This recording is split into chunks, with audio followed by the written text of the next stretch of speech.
Hello दोस्तों, आप लोग कैसे हैं? आशा करते हैं आप लोग ठीक होंगे। आज हम अध्याय 1 भारत का संवैधानिक विकास constitutional development of India top 100 प्रश्न व्याख्या सहित देखेंगे। आज से हम जो सीरीज शुरू कर रहे हैं वो चैप्टर वाइज होगा। ठीक है, हर अध्याय के हम टॉप 100 प्रश्नों की व्याख्या बारी बारी से देखते रहेंगे। ठीक है, आप सबको यदि वीडियो पसंद आती है 1% तो आप लोग वीडियो को लाइक करके तब जाइएगा। देखिए प्रश्न 1, पहले हम क्या देखेंगे? प्रारंभिक ब्रिटिश शासन और चार्टर एक्ट। ठीक है, पहले इसके प्रश्नों को देखेंगे। देखिए प्रश्न 1, भारत में अंग्रेजी शासन की शुरुआत किस वर्ष हुई?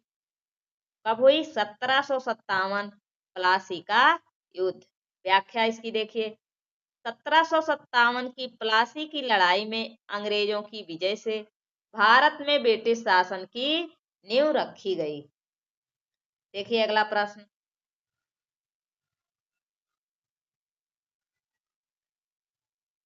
भारत में ब्रिटिश शासन की विधिक नींव किस अधिनियम से पड़ी?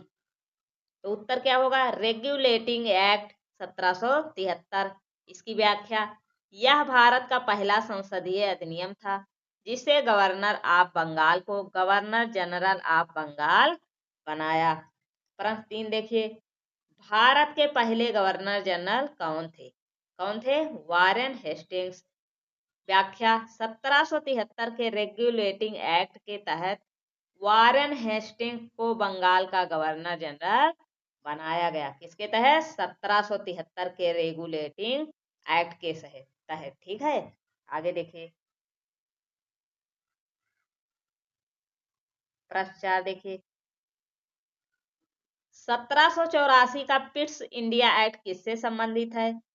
ब्रिटिश सरकार द्वारा कंपनी पर नियंत्रण बढ़ाने से।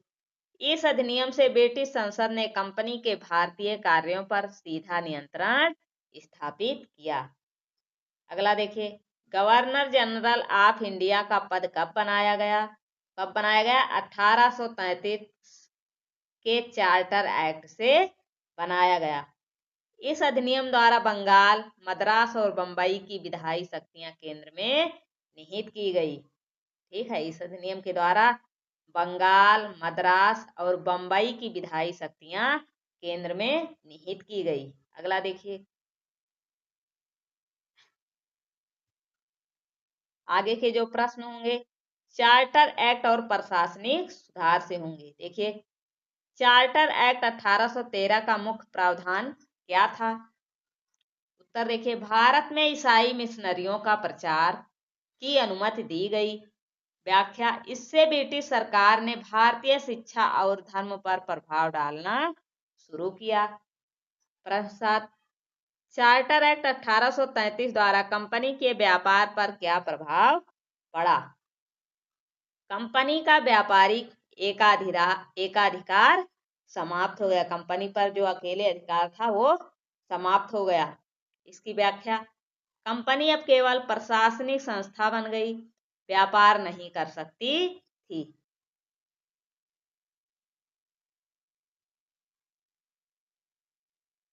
चार्टर एक्ट 1853 का विशेष महत्व क्या था? भारत में पहली बार विधायी परिषद की स्थापना की गई। इसकी व्याख्या देखिए, इस अधिनियम ने भारतीय प्रशासन में विधायी कार्य और कार्यपालिका को अलग किया। आगे के जो प्रश्न होंगे 1858 से 1919 तक के अधिनियम के प्रश्न होंगे। देखिए प्रश्न, भारत शासन अधिनियम 1858 का मुख्य उद्देश्य क्या था? ईस्ट इंडिया कंपनी का शासन समाप्त कर ब्रिटिश क्राउन को सत्ता देना। व्याख्या, 1857 के विद्रोह के बाद ब्रिटिश संसद ने कंपनी से शासन छीन लिया।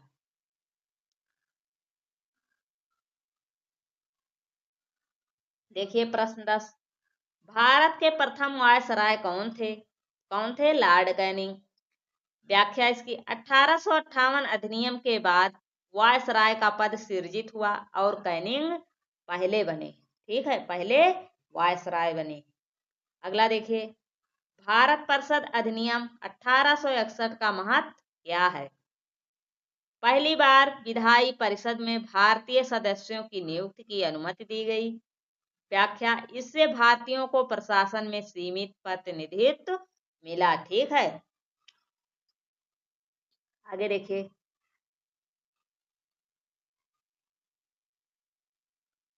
प्रश्न 12, भारतीय परिषद अधिनियम 1892 के अंतर्गत क्या परिवर्तन हुआ? परिषद के सदस्यों की संख्या बढ़ाई गई और प्रश्न पूछने का अधिकार मिला।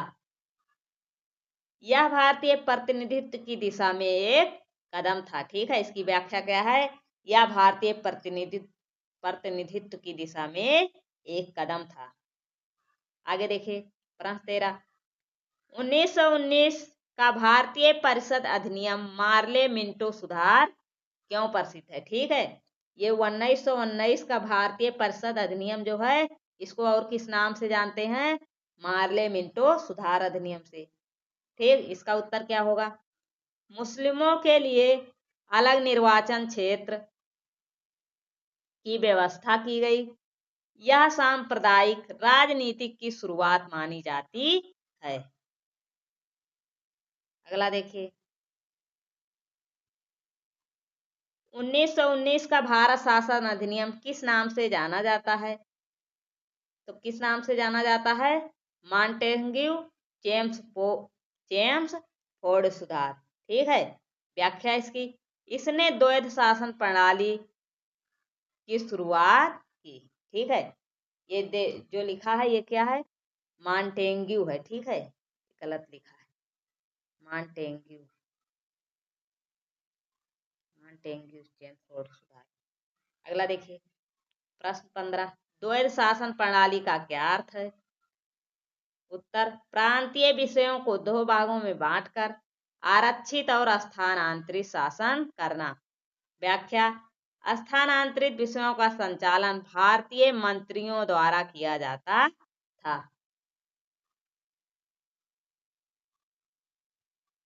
देखिए, इसके आगे के जो प्रश्न होंगे, 1935 का भारत शासन अधिनियम। भारत शासन अधिनियम 1935 का मुख्य उद्देश्य क्या था? भारत में प्रांतीय स्वशासन की स्थापना। इस अधिनियम को भारतीय संविधान की ब्लूप्रिंट कहा जाता है। अगला देखिए, भारत शासन अधिनियम 1935 के तहत कितनी प्रांत सरकारें थी? कितनी प्रांत सरकारें थी? 11 प्रांत सरकारें। व्याख्या, इस अधिनियम ने केंद्र और प्रांतों के बीच शक्तियों का विभाजन किया।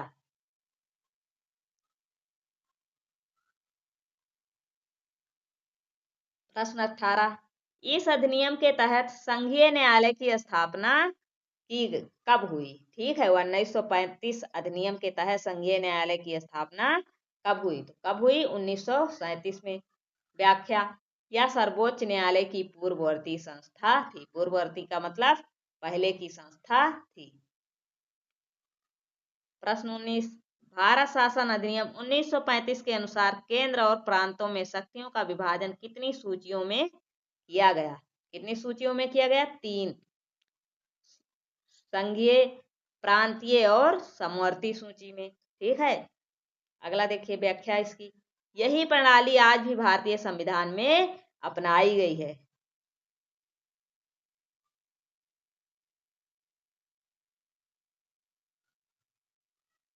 1935 अधिनियम में किस अधिकार को भारत को नहीं दिया गया था? तो क्या नहीं दिया गया था? पूर्ण स्वशासन। ठीक है, डोमिनियन स्टेटस। व्याख्या इसकी, ब्रिटिश सरकार ने भारतीय मांग को अस्वीकार कर केवल प्रांतीय स्वायत्तता दी। आगे के प्रश्न, भारत की स्वतंत्रता की दिशा में एक कदम। ठीक है, देखिए प्रश्न 21, कैबिनेट मिशन योजना कब आई? 1940 में आई। इस योजना का उद्देश्य भारत में संविधान सभा की स्थापना करना था। ठीक है, कैबिनेट मिशन योजना का उद्देश्य भारत में संविधान सभा की स्थापना करना था। आगे देखिए,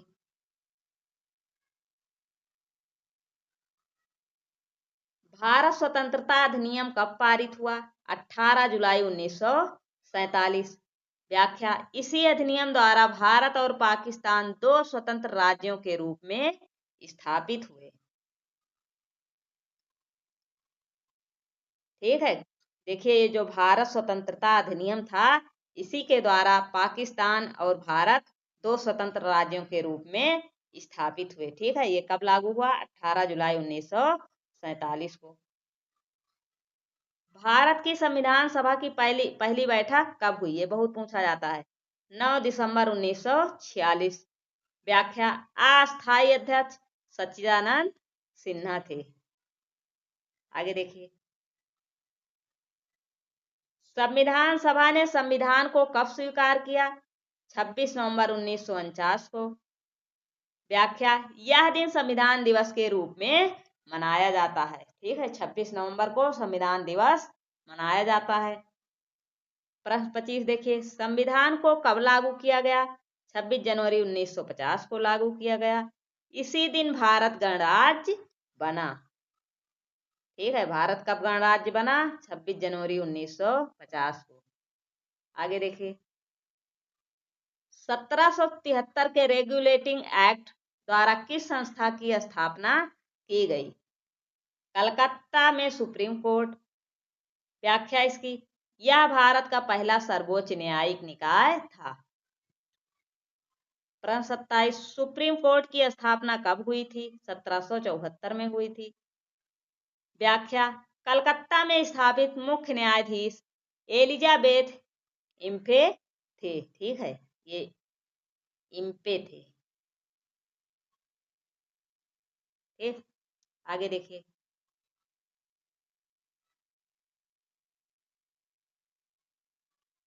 1784 का पिट्स इंडिया एक्ट किन दो निकायों की स्थापना से जुड़ा था? उत्तर, बोर्ड ऑफ कंट्रोल और कोर्ट ऑफ डायरेक्टर्स। ठीक है, बोर्ड ऑफ कंट्रोल और कोर्ट ऑफ डायरेक्टर्स से जुड़ा था। व्याख्या, ब्रिटिश सरकार ने इन दोनों से कंपनी के कार्यों की निगरानी की। अगला देखिए, governor general of Bengal Bharat का गवर्नर जनरल किस अधिनियम से बनाया गया? Charter act 1833। व्याख्या, इस अधिनियम से लॉर्ड विलियम बेंटिक पहले गवर्नर जनरल बने। ठीक है, किस अधिनियम के तहत? चार्टर एक्ट 1833 के तहत। आगे देखिए,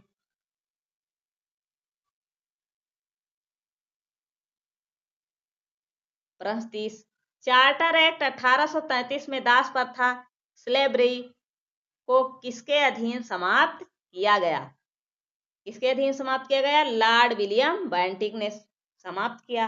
व्याख्या, उन्होंने भारत में मानवाधिकार सुधारों की शुरुआत की।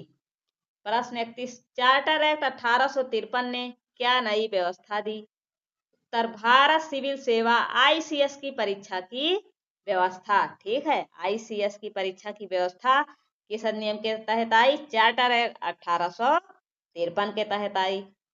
व्याख्या, अब भारतीय भी प्रतियोगिता के माध्यम से प्रशासनिक पद पा सकते थे। ठीक है, जब बड़ी बड़ी परीक्षाएं भारत में लागू होने लगी तो बड़े बड़े पद पर सब लोग नियुक्त होने लगे। आगे देखिए,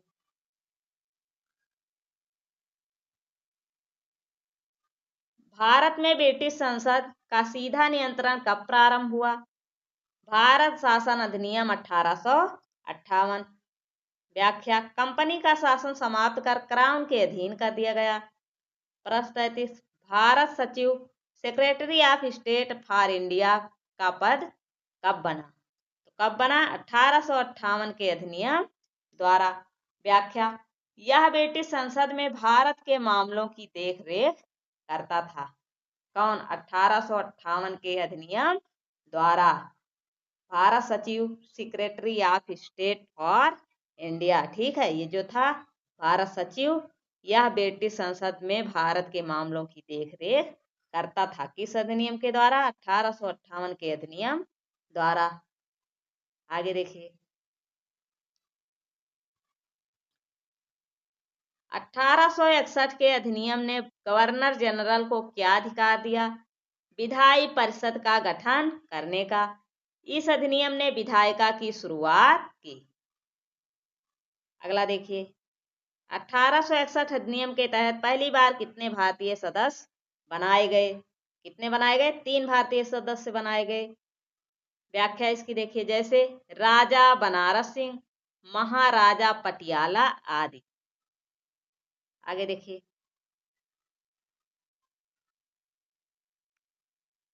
1892 के अधिनियम में पहली बार क्या अधिकार भारतीयों को मिला? प्रश्न पूछने का अधिकार। ठीक है, 1892 के अधिनियम में सबसे पहले भारतीयों को प्रश्न पूछने का अधिकार मिला। व्याख्या इसकी, सीमित प्रतिनिधित्व और चर्चा की अनुमति दी गई।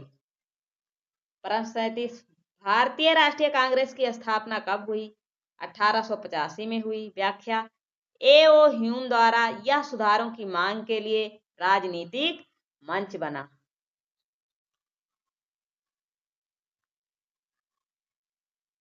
देखिए, 1919 का मार्ले मिंटो सुधार किस कारण प्रसिद्ध है? उत्तर, मुस्लिमों के लिए पृथक निर्वाचन व्यवस्था की शुरुआत की गई। 1909 में मार्ले मिंटो सुधार के माध्यम से मुस्लिमों के लिए पृथक निर्वाचन की शुरुआत हुई। ठीक है, इससे सांप्रदायिक राजनीति की नींव पड़ी। ये प्रश्न बहुत आता है। देखिए, मार्ले और मिंटो कौन थे?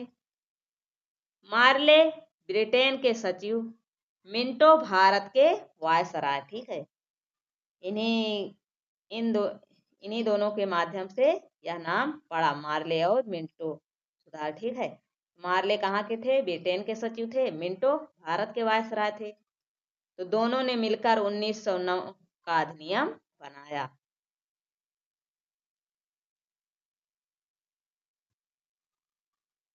उन्नीस सौ 9 अधिनियम से पहली बार भारतीयों को क्या मिला? विधान परिषदों में गैर आधिकारिक बहुमत। हालांकि वास्तविक सत्ता अभी भी ब्रिटिशों के हाथ में थी। प्रश्न 41 देखिए, 1909 के अधिनियम में किस शासन प्रणाली की शुरुआत की गई? तो किस शासन प्रणाली की शुरुआत की गई 1919 में? द्वैध शासन प्रणाली। ठीक है, व्याख्या, प्रांतीय शासन में दोहरी जिम्मेदारी तय की गई।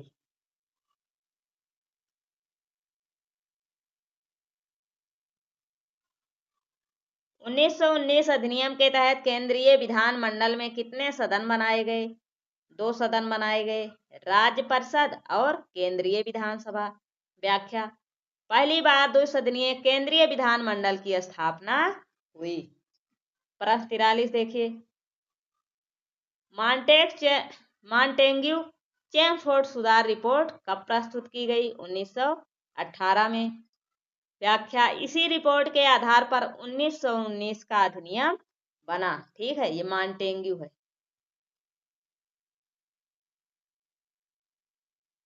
मॉन्टेग्यू। ठीक, आगे देखिए,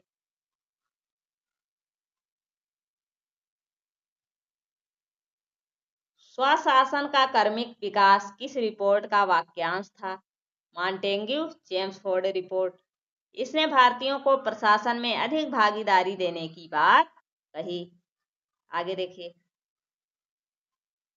1919 अधिनियम के अंतर्गत केंद्रीय और प्रांतीय विषयों का विभाजन किस रूप में किया गया? केंद्र और प्रांतों के बीच शक्तियों का विभाजन। व्याख्या, यह विभाजन बाद में भारतीय संविधान की नींव बना। प्रश्न 46, 1935 के अधिनियम के अंतर्गत भारत में कितने प्रांत बनाए गए थे? 11 प्रांत। इसकी व्याख्या, जैसे बिहार, बंगाल, बॉम्बे, मद्रास, असम, पंजाब, इसी प्रकार 11 प्रांत बनाए गए थे।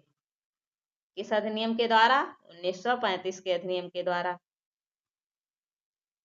भारत शासन अधिनियम 1935 की सबसे बड़ी उपलब्धि क्या थी? संघीय संरचना का प्रस्ताव। व्याख्या, इसमें केंद्र और प्रांतों के बीच शक्तियों का स्पष्ट विभाजन हुआ। प्रश्न 48 देखिए, इस अधिनियम में कितने विषय संघीय सूची में रखे गए थे? कितने विषय रखे गए थे? 59 विषय। व्याख्या जैसे रक्षा, विदेश नीति, मुद्रा, ठीक है, इसी प्रकार 59 विषय रखे गए थे। आगे देखिए, प्रांतीय सूची में कितने विषय थे? 54 विषय थे, जैसे पुलिस, शिक्षा, स्वास्थ्य आदि, ठीक है। समवर्ती सूची में कितने विषय थे? 36 विषय थे।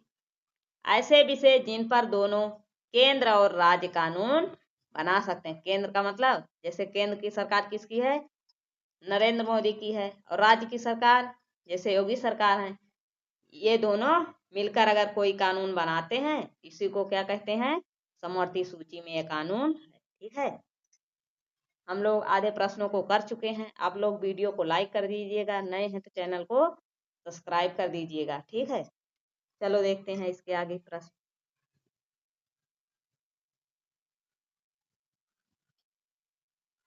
संघीय न्यायालय की स्थापना कब हुई? 1937 में।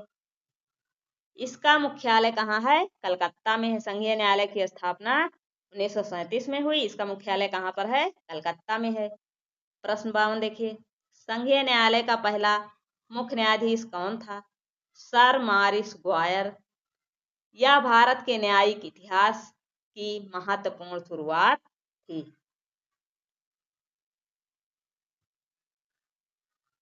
अगला प्रश्न देखिए, 1935 अधिनियम के अनुसार संघीय विधानमंडल का गठन कब हुआ?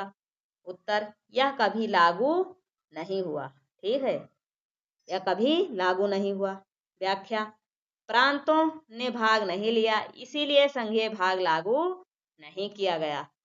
अगला प्रश्न, 1935 अधिनियम के आधार पर पहली प्रांतीय सरकारें कब बनी? कब बनी? 1937 में। भारतीय राष्ट्रीय कांग्रेस ने कई प्रांतों में सरकारें बनाई।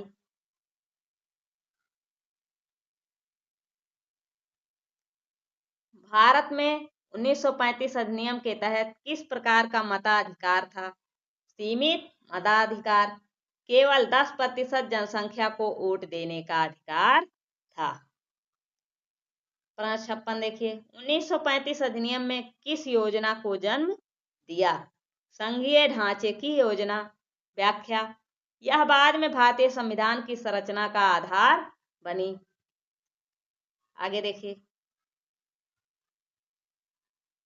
1942 का क्रिप्स प्रस्ताव क्या था? स्वतंत्रता के बाद संविधान बनाने की पेशकश, ठीक है। 1942 का क्रिप्स प्रस्ताव क्या था? स्वतंत्रता के बाद संविधान बनाने की पेशकश थी, ठीक है। व्याख्या, यह ब्रिटिश सरकार द्वारा द्वितीय विश्व युद्ध के समय दिया गया प्रस्ताव था। प्रश्न 58, क्रिप्स मिशन असफल क्यों हुआ? उत्तर, कांग्रेस ने इसे अस्पष्ट और भ्रामक बताया। व्याख्या, प्रस्ताव में तत्काल स्वराज की बात नहीं थी। आगे देखिए, कैबिनेट मिशन कब आया था? 1946 में।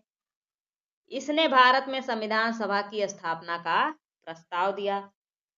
प्रश्न 60 देखिए, कैबिनेट मिशन के सदस्य कौन थे? उत्तर, Pethick Lawrence, Stafford Cripps, A B Alexander, ठीक है। व्याख्या, इन 3 ब्रिटिश मंत्रियों ने भारत आकर योजना तैयार की। ये तीनों कैसे मंत्री थे? ब्रिटिश मंत्री थे। आगे देखिए, संविधान सभा की सदस्य संख्या कितनी थी? 389। व्याख्या, जिनमें से 292 प्रांतीय थे, 93 रियासतों से थे। संविधान सभा की पहली बैठक कब हुई? 9 दिसंबर 1946।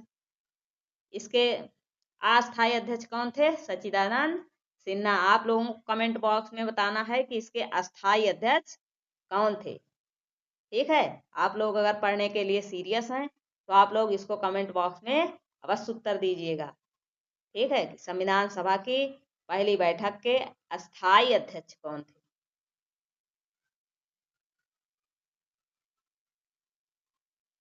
ये देखिए, प्रश्न भी आ गया। संविधान सभा के अस्थायी अध्यक्ष कौन थे? कौन थे? डॉक्टर राजेंद्र प्रसाद। व्याख्या, इन्हें सर्वसम्मति से चुना गया था। प्रश्न 64 देखिए, संविधान सभा की प्रारूप समिति का गठन कब हुआ? 29 अगस्त 1947। इसके अध्यक्ष कौन थे? डॉक्टर भीमराव अंबेडकर। प्रारूप समिति में कुल कितने सदस्य थे? 7 सदस्य थे। जैसे BN राव, कृष्णा स्वामी अय्यर, गोपाल स्वामी आयंगर आदि। ठीक है, इसी प्रकार कितने सदस्य थे? 7 सदस्य थे। अगला देखिए प्रश्न 66, संविधान सभा ने संविधान को कब पारित किया गया? मतलब कब पारित किया? 26 नवंबर 1949 को।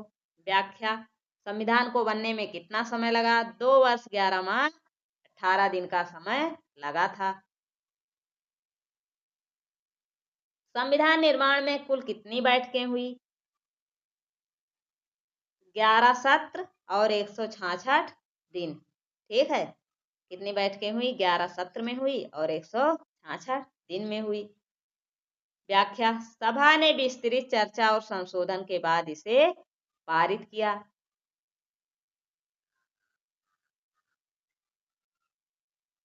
अगला देखिए, संविधान की मूल प्रति कहाँ रखी गई? संसद भवन के संविधान कक्ष में। व्याख्या, यह हिंदी और अंग्रेजी दोनों में लिखी गई है। यह हिंदी और अंग्रेजी दोनों में लिखी गई है। अगला देखिए, संविधान निर्माण में कुल लागत कितनी आई थी? लगभग 64 लाख। व्याख्या, यह उस समय का एक बड़ा खर्च था। ठीक है, संविधान निर्माण में कुल कितनी लागत आई थी? 64 लाख। और यह उस समय का एक बड़ा खर्च था, पहले इतना पैसा नहीं हुआ करता था। प्रश्न 70 देखिए, संविधान को हस्ताक्षरित कब किया गया? 26 जनवरी 1950 को। 2 दिन बाद 26 जनवरी को इसे लागू कर दिया गया। ठीक है, 24 जनवरी, सॉरी। ठीक है, संविधान को हस्ताक्षरित कब किया गया? 24 जनवरी 1950 को। 2 दिन बाद 26 जनवरी को इसे लागू कर दिया गया। आगे देखिए, संविधान दिवस कब मनाया जाता है? 26 नवंबर को। व्याख्या, इस दिन संविधान सभा ने संविधान को स्वीकार किया था। प्रश्न 72, संविधान के निर्माण में सबसे अधिक प्रभाव किस देश का था? ब्रिटेन का। व्याख्या, संसदीय प्रणाली, कानून शासन आदि वहीं से ली गई। आगे देखिए,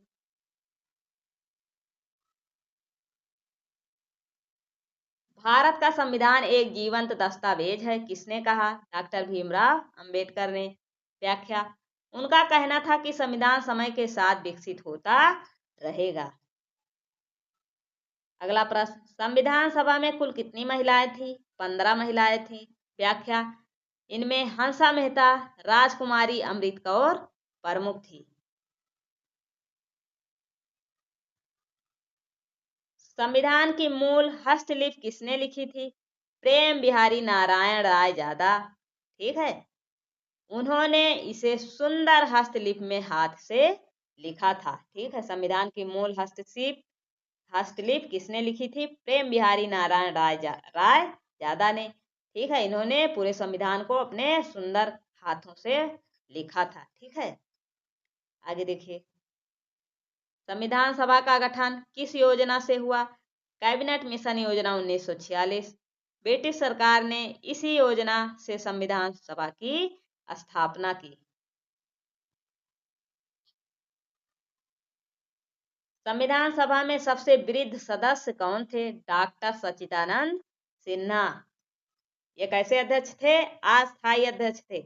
और अस्थायी अध्यक्ष कौन थे? डॉक्टर राजेंद्र प्रसाद।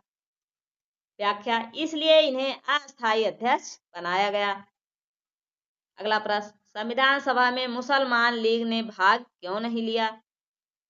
पाकिस्तान की मांग के कारण। उत्तर इसका क्या होगा? पाकिस्तान की मांग के कारण। व्याख्या, लीग ने संविधान सभा का बहिष्कार किया।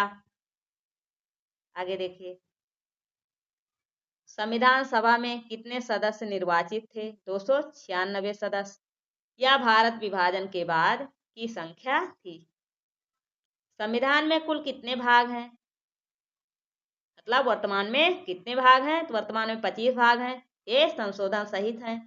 प्रारंभ में कितने थे, 22 भाग थे। आगे देखिए,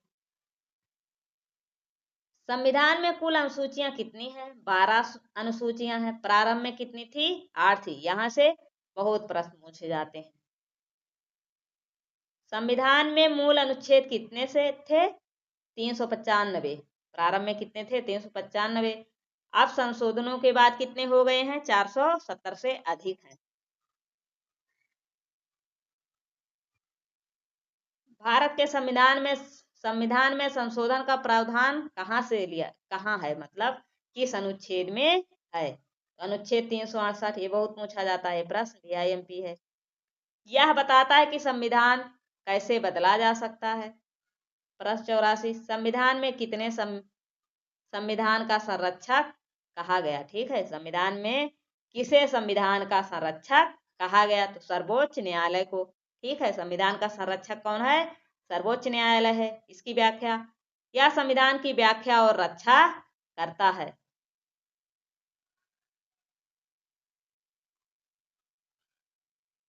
संविधान का हृदय और आत्मा किस अनुच्छेद को कहा गया है, अनुच्छेद 32 को। यह मूल अधिकारों के संरक्षण से संबंधित है। अगला प्रश्न, संविधान का कौन सा भाग न्यायिक प्रणाली से संबंधित है। ठीक है, तो कौन सा न्यायिक प्रणाली से संबंधित है, भाग 5 और 6। इसकी व्याख्या, भाग 5 केंद्र की न्यायपालिका और भाग 6 राज्य की न्यायपालिका से संबंधित है। आगे देखिए प्रश्नों को, संविधान का कौन सा भाग नागरिकता से संबंधित है, भाग 2। अनुच्छेद 5 से 11 तक नागरिकता पर केंद्रित है। ठीक है, ये भी बहुत पूछा जाता है।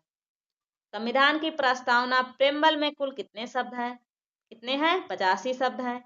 इसमें संविधान के उद्देश्य और मूल आदर्श दिए गए हैं। उद्देश्य संकल्प, ऑब्जेक्टिव रिसोल्यूशन किसने प्रस्तुत किया, जवाहरलाल नेहरू ने। व्याख्या, यह संविधान की रूपरेखा का आधार बना। उद्देश्य संकल्प कब प्रस्तुत किया गया, 13 दिसंबर 1946 को। व्याख्या, इसे 22 जनवरी 1947 को स्वीकार किया गया।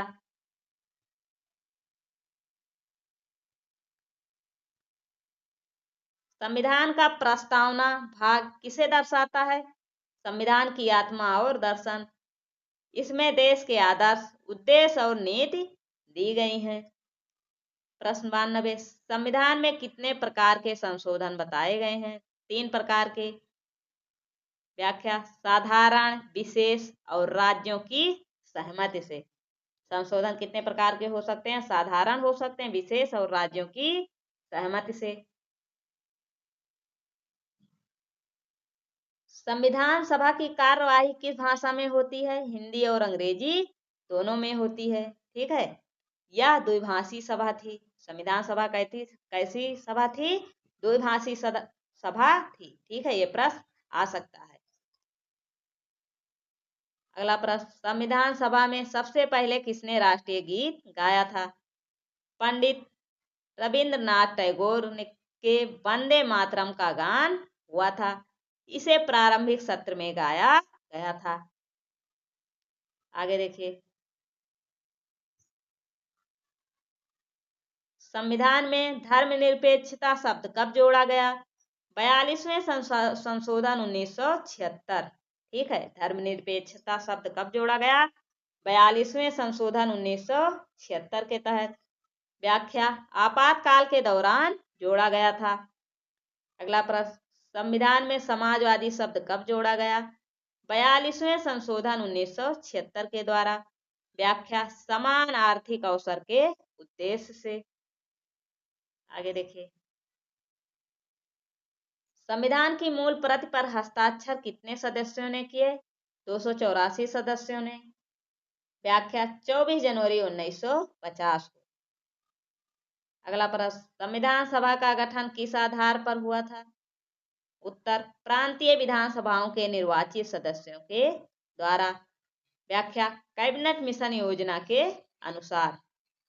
ठीक है। संविधान सभा का गठन प्रांतीय विधानसभाओं के निर्वाचित सदस्यों के द्वारा हुआ था और किस योजना के अनुसार? कैबिनेट मिशन योजना के अनुसार।